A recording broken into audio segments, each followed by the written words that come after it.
So, Thank you.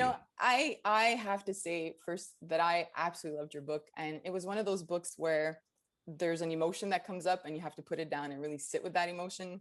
And I enjoy that kind of thing. Just like Clouds, right? Just made me cry, like that ugly cry, the whole movie. But it was so good. And the same thing You're with this. crying because of the movie or because you recognize your hometown? No, One of the two. no, the movie. I'm around Montreal all the time, but now it was really, you have this ability to just, you go deep into that brain, the emotions part, and I love that. And also I was able to connect so much of what you were saying to parents. And today we're speaking to parents for this podcast, for the Curious Around podcast. And I'd love to have this conversation with you, because I think that there's a lot of these uncomfortable conversations that you kind of talk about in your book that we should be having as parents, because it'll change who we are as a parent and as a father. So thank you again for meeting with me. I'm so happy to be here. And one of my best friends sent me your social media, and I started following you because I was just like, who is this person? This is so great. And my first thought was like, who makes these amazing graphics? They're so good. Me. You. Yeah, And I was in like, my basement. that's so good. It's just so put Thank together you. and it takes so much effort. And I don't think people ever see the iceberg that is below the piece of ice that we can actually see. There's a whole world. And I just imagine you have 3 kids, right? Yeah, 2, 4, and So 6. it's a lot. It's a lot. So thank you. I'm gonna say she's really amazing, because I Guys, have joined her along the way, and the amount of work she puts into one Instagram Post. post Oh, is yeah. amazing. To read a scientific article, to break it down, is just she makes it look really easy. So Well, that's the thing, is it looks really easy, but yeah, it's not. It's not. I tried to do one for a week. It was like, it took me all week to do one post. So Marion, we all have our skills. We all have our skills. That's not my skill. Moving on. I do it because I love it, though. Really, I left research to be a stay-at-home mom, and I missed research so much and needed to know what the research was for parents, and that's what led me to Curious Neuron. So, but let's talk about your book. Let's do it. Yeah, your book started conversations with my husband and I, which again, I love this kind of thing. Ooh, I want to hear about these conversations. Yeah, he's putting the kids to bed, so he's not going to be here unless he drops in. But part of it, he was saying how, and this is a question that a parent sent to me, how do you get to, because you've gone through the work and you had this insight, which from the beginning, from what I understand in your book, present tense, through the work. Yes, you're going. Yes, true. You're still going through the work. And I love that you say that, because, and you even mentioned about experts, right? We don't know. It's not that we're never going to make a mistake, and it's not that the work ever ends. It's like you said, you're going through the work.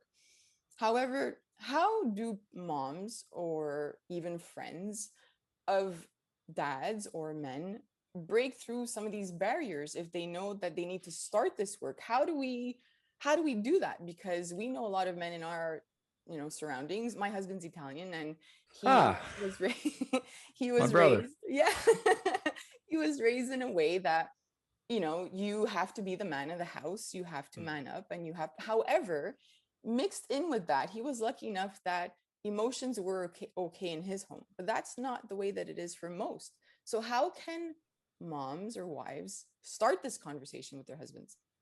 What's interesting is emotions might have been okay in his home, but vulnerability probably wasn't. There's a difference in Italian families that I have noticed, and I say this in the book, between being an emotional family and being a vulnerable family. It's one thing to show your emotions. In fact, as we know, especially women, we can rely on emotions as kind of a scapegoat sometimes. Even like if we're emotional people, that can pass as vulnerability. But true vulnerability is when you have something to lose, right? True vulnerability is when you're sharing a part of yourself that is uncomfortable to share. It's not easy to be vulnerable. If it was easy, everybody would do it, right? It's much easier to be emotional. And the fact that most of us men are not allowed to be emotional just shows you how far we have to go. That jump from just allowing ourselves to cry when we're sad or happy, express our feelings, our loneliness or depression, anxiety, whatever it is that we're feeling, that jump to vulnerability, to I'm depressed, to I have an addiction, to I need help, I don't know what to do, I'm having negative thoughts, I'm thinking about ending my life. I mean, we're talking about that's a big jump. So we're really taking baby steps here. And the first baby step, because you specifically said to moms, right, or friends of dads, I think is to, and I'm just kind of gonna, I haven't been asked this specific question yet, specifically about dads, so I'm just gonna kind of see where my thoughts take me. I'll speak extemporaneously here for a second. I think that it's about putting the onus on the relationship that man had with his father and comparing it maybe to the relationship he has with his son. So one of the things we know about men is that deep down, we all have a desire to have had a different relationship with our fathers. And for the men who will admit it, even if there was a great relationship, there's parts that aren't. And I think we all wish we could be closer. A lot of men don't even have fathers or had absent fathers, right? That's why Field of Dreams makes us cry so much. If you've ever seen that movie, if a man has seen that movie, it was a movie in the 90s, Kevin Costner stars in it. It's a pretty ridiculous movie, but the end has a scene with him and his dead father playing catch. And all of us men just lose our shit when we watch that movie, because all of us have this deep longing to connect with our fathers, to say the things we always wish we would have said. And every man I know who lost their dad wishes that they could have another day with them, to say all the things they didn't say, to hug them in the way that they never were comfortable hugging them. And so what I would say to those mothers and friends is to ask the man in their life, to ask the father, to think about the relationship he had with his father, and say, well, how do you want to be different with your son? And that's a good starting place, I think. And then the other thing, and truly all of this work goes back to, I think, one thing, which is allowing ourselves the ability to feel and not judging it, not stepping outside of our bodies and looking at it and judging it and being the jury and the judge that most of us have been exposed to, and saying, oh, those feelings I'm having make me less of a man. We have to find a way to step outside of that, where we're not watching ourselves, and allow ourselves to actually feel in the same way we're encouraging our children to feel, in the same way our children are wired from birth to be able to feel. Us men need to start asking ourselves those questions, because the fact is, we know we can feel. I mean, some of the research, I even put it in my book, shows that boys are as sensitive as girls. We just drowned that part of ourselves. We numb it down, as Bell Hooks says. We commit that psychic act of self-mutilation, and we're no longer able to feel. We train ourselves to not feel. So as us men, we got to go, well, what am I feeling? I'm in therapy. I don't even know half the time what I'm feeling. My therapist will say, well, how does that feel? And I'm like, well, I'm not as smart as I thought I was, because I don't even have a word for it. And suddenly it's like, can I list 6 feelings? Right? I'm teaching my kids, but the second it's about me, I'm like, I got nothing. I have absolutely nothing, because I've been taught that my whole life. So us men, we got to go back to feeling. Back to the basics. Yeah. And I think that's what really struck me, and what has really stuck with me, is this idea of therapy, and that we should be seeing therapists, couples therapy, and this idea that it's abnormal is kind of old-fashioned. We're a society now that we should be seeking help, and there's so many professionals that can help us. Well, who decides it's abnormal? That's the first thing, right? Who is this, like this group of elders who've decided what's socially acceptable for us? Right. So it's normalized, but then how do we, I don't know in the US, but in Canada, it's hard to get a therapist, and it can be really expensive. I mean, you guys have full healthcare. Is it covered by health insurance? Not really. There are public services, but the wait lists can be up to 10 months to see someone. And so it sounds like there needs to be some policy changes in Canada to make therapy more of a priority, because if you think about therapy, it's really preventative medicine in many ways. Like we talk so much, and we see, at least in America, like this idea of preventing. When COVID happened, it was like, stop the curve. Why Why? Because we want to prevent hospitals from becoming overflowed. Well, it's the same thing with therapy. We're preventing, right? It's not just about you go because you're broken, which is the myth. Which is exactly, people wait until something's wrong in the marriage or with them. I don't need to go to therapy. We're fine. No. Yeah. What makes you fine? Who decided you were fine? Yeah. Are you really fine? Because I know your parents and you're definitely not fine, right? Yeah. How many times have we had those conversations? Like, there's no way. It's like the outside observer, or it's like having that friend that's like, oh my God, I hate drama. Like, like, no, you're the drama. That's why you hate it. Yeah. Anyways, I digress. But as men, we're taught that admitting you're broken is death. Like, you might as well die than admit that you are broken. So the idea of not only needing to talk to somebody, but then going into your phone, but going into Yelp, going into a Google search, and then looking for therapy, and then calling a therapist is torture. Yeah. Because we can't even do it. I mean, hell, us hetero men, we make our wives our therapists 90% of the time. So now our wives have to be our sexual partners, our friends, our co-parents, and our therapists. And we wonder why women are so unhappy. Men have to take that step and be willing, right, to do the hard work of heart work, which I talk about in the book, and be willing to be brave enough to admit that they're not perfect, that we need help that isn't ourselves. We love going to the gym. We love doing extreme things. We love taking physical risks. We love working our asses off to get a promotion. We'll suffer for our families. We'll suffer in the gym. We literally are tearing down muscle fibers. We go to the gym willingly to hurt ourselves, to get comfortable in the uncomfortable so that we can grow. We want to do anything to grow except emotional growth. We stay away from emotional growth like the plague. Yeah, that's it. It's so true. And I think for me, actually, I listened to the book. So it's actually, I feel like I really know you because you've been in like my head, literally. Oh no, you're dreaming about my voice. Yeah, except I was listening at 1.4 speed. So now you sound much more relaxed. At what speed? 1.4. So I kind of sound like a chipmunk. I'm like doing like this the whole time. It's like, hey, how are you? How did you do Sometimes I paused it and put it down, but I got through the whole thing. I don't know. I tried listening. I was just to check. I tried listening to myself at 1.4 to see what I sounded like, or 1.3. And I'm like, I couldn't understand anything. So good for you. My husband talks really fast, so I've gotten used to it. Wow. Right. So I think where you were talking about your dad he sounds like he was a great dad. He is a great dad, yeah. He is a great dad. And you talk about his relationship with his father and how you thought it kind of went the other direction. Like the pendulum swung.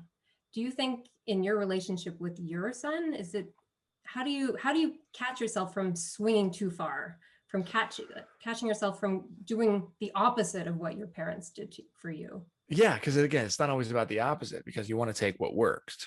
Right. My dad is an amazing dad, and he still is. And one of the things that I love the most about my dad is that he has, since I started doing this work, allowed there to be space for him to be challenged and to bring all my heavy stuff and shit to him. And at first it was very hard for him. And then I had to explain a little bit, because us kids always have to explain to our parents after a certain age. And then he sat with it, and he's really been willing to take the feedback and look at it and grow, because he's got another chance with my kids, with his grandkids. And so for me, I was trying to understand my relationship with my father, which is why I started asking him questions about him and his dad, which the chances are most men never do that. And I asked him one day over text, and I write this in the book. I said, did Grandpa ever say I love you? Because I never got to meet Grandpa. And he thought about it, and he said, no. He said he told me he was proud of me, but he never said he loved me. And I noticed he says he loves me all the time. It's like, it just all the time. Like, his dad never went to his sport events. he wouldn't miss mine, to the point where he would hurt himself to get to my events, right? And there's a bit of an overcorrection there, because at some point he was doing it for himself. No matter what, he was doing it for me, yes, but at some point he had to admit he was also doing it for himself, because he was healing that part of him while he was fathering me. And for me, what I try to do is ask the question, which is why. My dad used to play me that song, A Cat in the Cradle and the Silver Spoon, which is it's this song really about a father and a son. And then the father's always working. The kid wants to play with him. The father's never able to play with him. And then the kid grows up and the father's calling him, and the kid's like, sorry, Dad, I'm busy. I'm working. And it's this cyclical thing. And we've all experienced that. And I have become my dad in a lot of ways. And the thing is, I notice it. So my son will say, will you play with me? And I'm busy working or doing something because we're all at home. And I keep telling him no, or I keep saying in a second. I'm holding on to my phone, and I know that I'm just repeating the same stuff that my dad did to me. I just don't remember him doing that, but I know he did. So it's about being aware. It's about asking questions. It's about saying, like, why am I doing this? Oh my God, my dad did that to me. I need to have a healthy relationship with work. I need to have a healthy relationship with my phone. I'm not saying I'm there, but it's something that I'm at least aware of. It's something that I'm talking about in therapy. Where does this stuff come from? Because I don't want my son to feel like he has to compete with my work for my affection. And yet I know deep down he is. The other day, my daughter said, oh, Daddy, you're always on your phone. Put down your phone. And she says that to me, and it broke my heart, because she was right. It's always in my freaking hand. And so again, it's the questioning. It's the asking ourselves, do I feel good about this? Am I parenting from the place of joy or love that I really want to be parenting from? What am I instilling in my child? So often we're just trying to get through life as parents. We're just trying to make it through. And we don't take the time to actually think about, well, what's the effect this is having on our kids? We're just trying to get by. And that's why I think we have such wounded children, millennials, Gen Z, baby boomers. We're all wounded. So the question is, how can we be better than the previous generation by asking these kind of questions?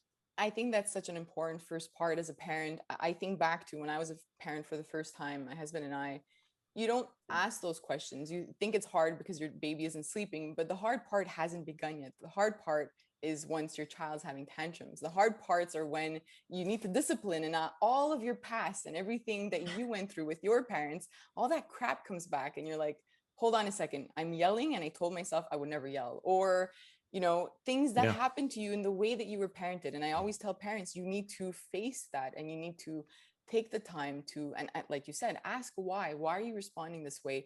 Why are you triggered by your toddler who's screaming or yelling? Why is that leading to you yelling? And if we don't start questioning it, I think we can't go through the work as parents, and we're going to keep those cycles of even repeating those cycles. Yeah, exactly. So I think that's a really important part of asking why. And even if, like, with the first question, going back to, what do you say to your partner? How do you get them on board to do the work and to have these conversations if maybe they don't want to have them? But just asking them to start questioning themselves, and asking that question why could be a first step too, because they have to do the thinking through it. Mm-hmm. Marianne, I think you were going to say something. Oh, go ahead. Yeah, for sure. I think just on that, just having the conversation, and I think men and women, maybe not generally, but approach it differently. Women might come in with a more serious, like, we need to talk about this, we need to have this conversation. But I think also adding some humor and making it fun, and it doesn't have to be this really serious, we need to go to therapy and we have so many problems. It's it's a journey, and we're all learning, and that's something I definitely found with my husband. It's like, we have to joke about it. We have to, like, this is ridiculous. Sometimes our life looks like a sitcom, and we'll just try to make light of some of this, what can be really heavy conversations. That's very important. That's very important. And therapy also, again, it doesn't have to be like, oh my God, we're going to get a divorce, or we're breaking up. Therapy is like stretching before a workout. For sure. You can still work out, but you can hurt yourself. You could have a career-ending injury. You could tear a muscle. You don't want to do that. So stretch. It's kind of annoying, It's like not fun to stretch, but it's important to stretch. Your body needs it. And I think that's what I always try to find analogies for men so that we can just remove all this crap from the back of our minds. This like idea that we can't be broken. Oh my God, my wife wants to go to therapy. Oh my God, like good, because stuff's going to come out of that for you too. And it's going to always come back to your family, to your parents, where that comes from, how you're parenting and all that kind of stuff.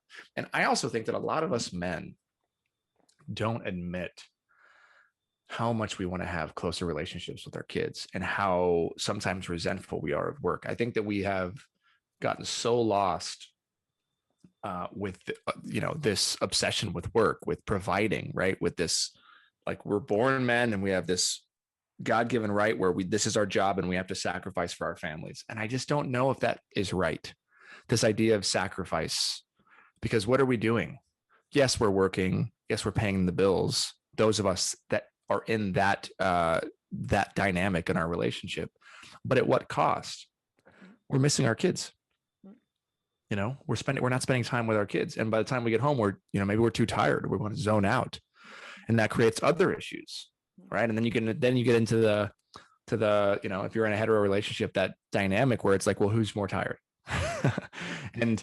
and as men, I just think that we got to find and be willing to ask the question if we're happy here. If we snapped our fingers and our kids were suddenly out of the house, are we going to feel like we missed it? If we're on our deathbeds, did we give enough time to them? And I say this right now because, I'm looking at the window. We're in our tiny house right now. We have a little tiny house, and I'm looking at our house, and I see the window into my kid's bedroom, and they're getting put to sleep by their mother. And there's always something, and I have to ask myself, is it worth it? Is this one worth it? Is that one worth it? And if the answer is no, then we just got to rearrange our lives and start saying no. And that's a really hard thing to do if you're not going to therapy and talking about it with another person, if you're not having these conversations with your male friends, which is the other thing.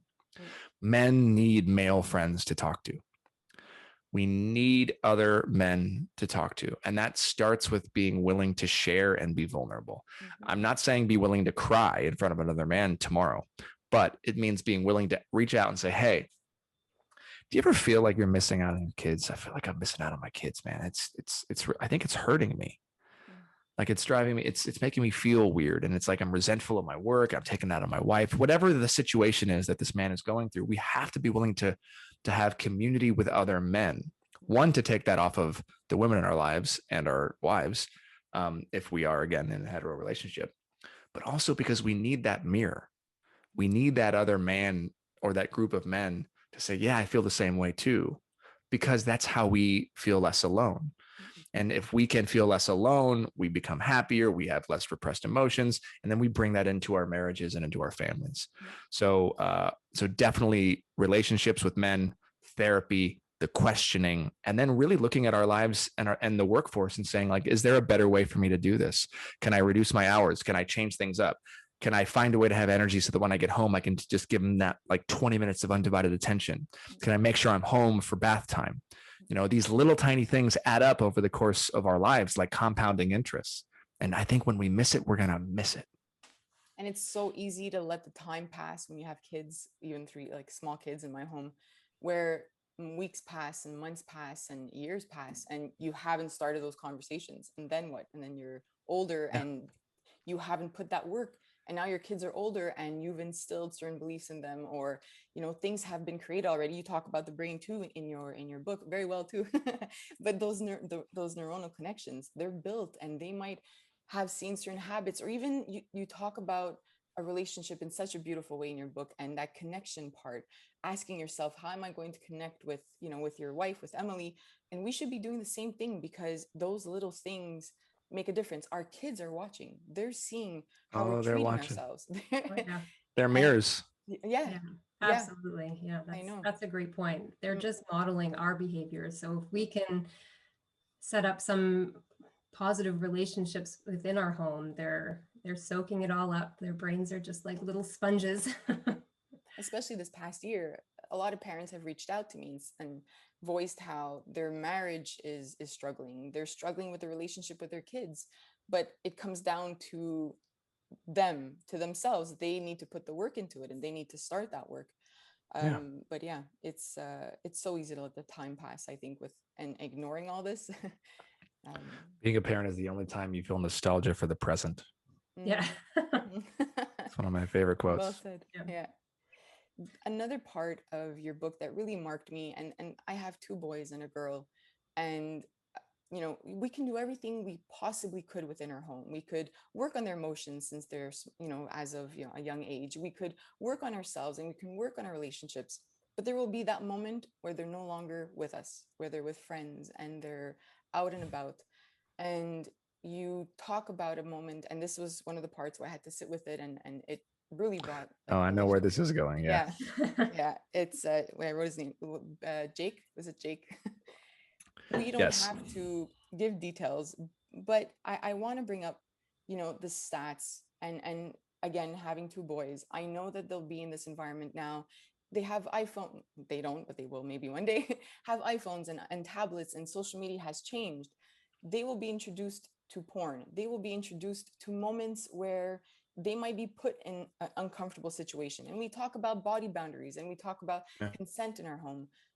But what can we do as parents to, or what conversations, is there something more that we should be having? Because like you said, you were raised in a good home. You know, what happens if kids didn't have these conversations and they're put in certain situations? I mean, nobody ever had a conversation with me. My parents didn't have that conversation. Got it.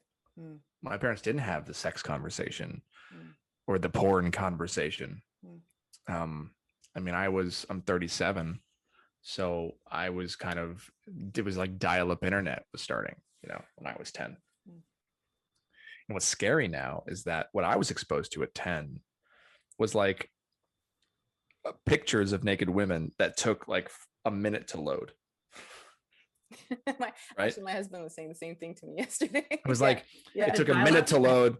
Talk about like delayed gratification when you're a kid, right? You're getting exposed to like naked breasts for the first time, and it takes a minute, and you're like, I think is that a nipple? I think, and now it's on demand.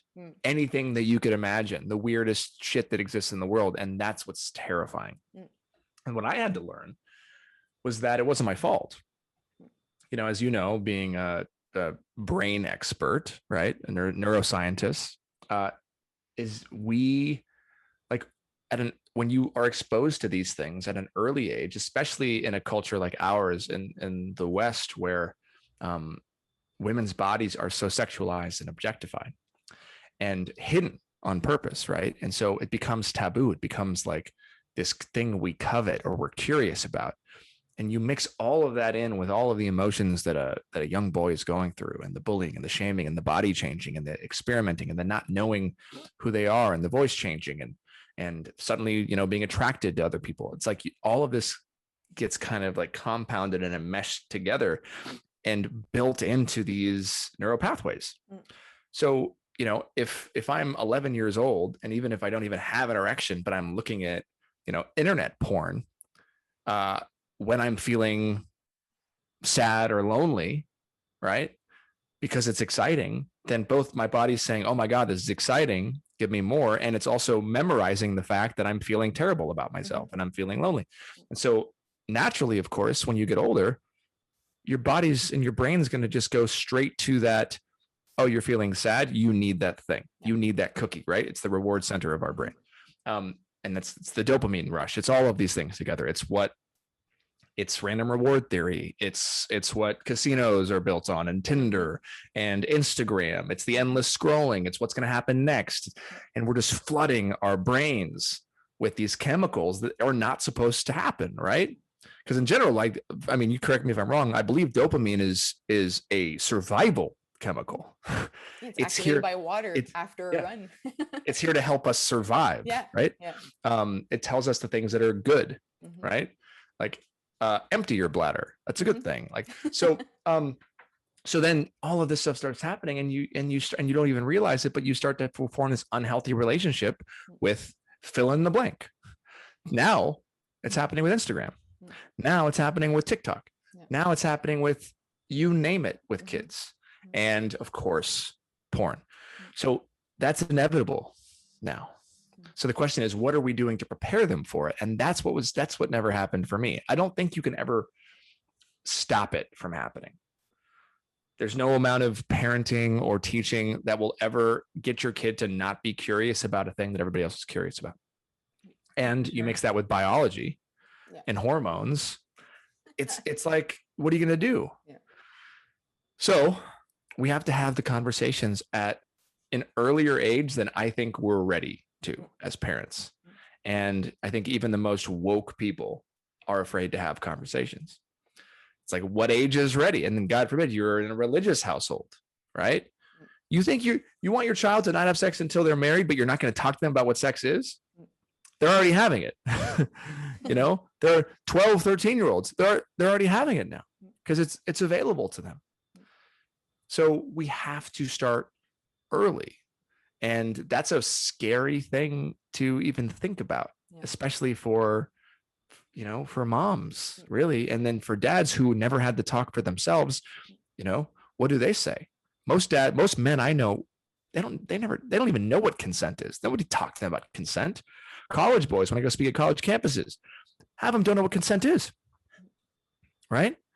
Because it wasn't explained to us. And how are we learning about sex? From porn, where no means yes.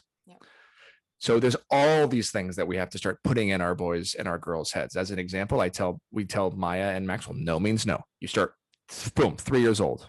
No means no. If somebody says no, it means no, no matter what situation you're in. It's there. Hopefully it's there. And that will be in the back of their mind, right? It's little things like that. Well, I think that's exactly it. It's not one talk. It is talking from when they're a baby, talking to them, making the connections. It's this authentic relationship. The talk, right? It's not it's not a talk. It's talking all of the time. Whenever you have the opportunity, it's not overreacting to anything that they tell you. It's just being with your kids and forming that connection, because one talk will be awkward and no one will, it'll be so awkward that your brain's going to be flooded with the awkward chemicals and you won't be able to learn anything. Well, and then the kids and then they laugh, right? And then everybody laughs in class and the kids all start laughing when you bring up genitalia, right? Which should be the most normal thing in the world. Glennon Doyle writes about this in Untamed, right? She talks about the boys laughing. Well, what are we laughing at? What's our discomfort with it? Maybe we should make it more comfortable. For right? sure. And it's by having more of these conversations, I think. And whenever I post about consent and boundaries and talking to kids about their private parts and being able to name them, I get flooded. My DMs get flooded. Yes.